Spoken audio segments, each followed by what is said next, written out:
নমস্কার বন্ধুরা, কেমন আছেন আপনারা? নিশ্চয়ই ভালোই আছেন। আমি অশোক, আর আপনারা দেখতে পাচ্ছেন আমার ইউটিউব চ্যানেল এডিএস ফ্যামিলি। তো বন্ধুরা, আমি এবং আমার এক দাদু দুইজনা মিলে বাইকে করে আমরা চলেছি শান্তিপুর হিজুলি গ্রামে। এখন আমরা যে রাস্তা দিয়ে যাচ্ছি সেটি NH-34, বর্তমান নাম NH-12। তো বন্ধুরা, দেখতে থাকুন আমাদের আজকের এই ভ্রমণটি।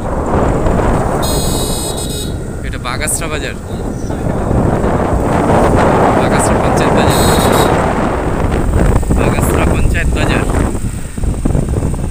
এদিকে শান্তিপুর গেল না, ওইদিকে শান্তিপুর, আর এইদিকে ভালুকার দিকে যাচ্ছে। এইদিকে ভালুকা, ওইদিকে শান্তিপুর।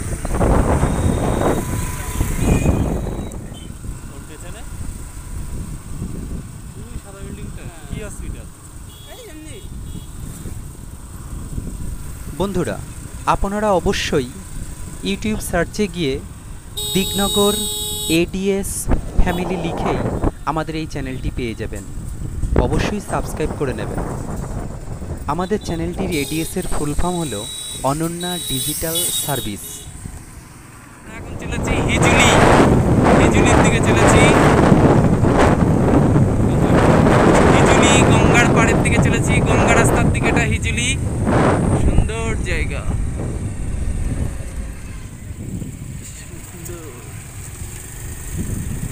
সুন্দর দেখতে পাচ্ছ, কত সুন্দর, একদম গ্রামের রাস্তা। আমরা এখন আছি শান্তিপুর হিজুলিতে। ওইদিকে একটা রাস্তা, ওইদিকে ওই রাস্তাটা কোথায় চলে গেল? ওইদিকে গঙ্গার রাস্তা, এটাও গঙ্গার রাস্তা। সুন্দর। আমরা শান্তিপুর থানার হিজুলি গ্রামে এসেছি বেড়াতে। বাগাসরা পঞ্চায়েতের মধ্যে, এটা বাগাসরা পঞ্চায়েতের মধ্যে হিজুলি গ্রাম। বন্ধুরা দেখো কত সুন্দর প্রাকৃতিক দৃশ্য, দেখতে থাকো। এই যে সামনে, এটা হিজুলি হসপিটাল, এই বটগাছের কাছে। এটা একটা গ্রামের হসপিটাল, হিজুলি হসপিটাল, শান্তিপুর থানার মধ্যে, নদিয়া ডিস্ট্রিক্ট, ভারতবর্ষের পশ্চিমবঙ্গ রাজ্যের নদিয়া ডিস্ট্রিক্টের শান্তিপুর থানার অন্তর্গত হিজুলি গ্রাম। এটা হিজুলি গ্রামে, এটা হসপিটাল, এটা হসপিটাল, ওইটা ওটা। একদম সুন্দর গ্রাম এটা, অপূর্ব প্রাকৃতিক দৃশ্য। বন্ধুরা দেখো কত সুন্দর।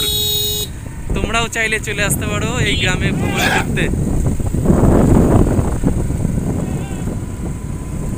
অপূর্ব অপূর্ব অপূর্ব সুন্দর, কত সুন্দর দৃশ্য। গ্রামের রাস্তায় ছাগল,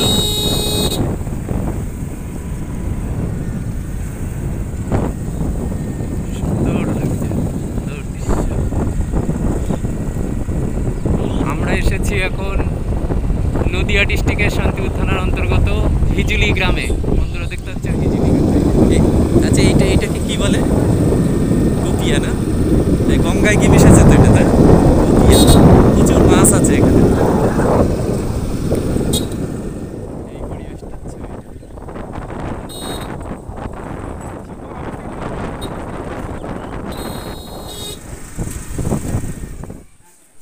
হ্যাঁ বন্ধুরা, আপনারা দেখতেই পাচ্ছেন আমরা যেখানে আজ বেড়াতে এসেছিলাম সেই বাড়িতে এসেই উপস্থিত হয়েছি। আমার দাদু ইমিটেশন জুয়েলারির ম্যানুফ্যাকচারিং করেন এবং সেই ইমিটেশন জুয়েলারি পাইকারি যারা নেন তাদের বাড়িতে দিয়ে আসেন। তো এই মহিলাও ইমিটেশন জুয়েলারি কিনে ইনি পাইকারি ব্যবসা করেন। ইনি বাড়ি থেকেই পাইকারি ব্যবসা করেন এবং দোকানেও সেল করেন। তাই আমরা তিনার বাড়িতেই আজকে এই ইমিটেশন জুয়েলারি জিনিসগুলো দিতে এসেছি। তো এই নিয়েই আজকের আমাদের এই ভ্রমণটি। তো বন্ধুরা, কেমন লাগলো আমাদের এই ভিডিওটি? অবশ্যই লাইক, কমেন্টস এবং শেয়ারের মাধ্যমে জানিয়ে দেবেন। অবশ্যই চ্যানেলটিকে সাবস্ক্রাইব করবেন যাতে আমাদের এই চ্যানেলটি আরও দূর এগিয়ে যেতে পারে। ধন্যবাদ।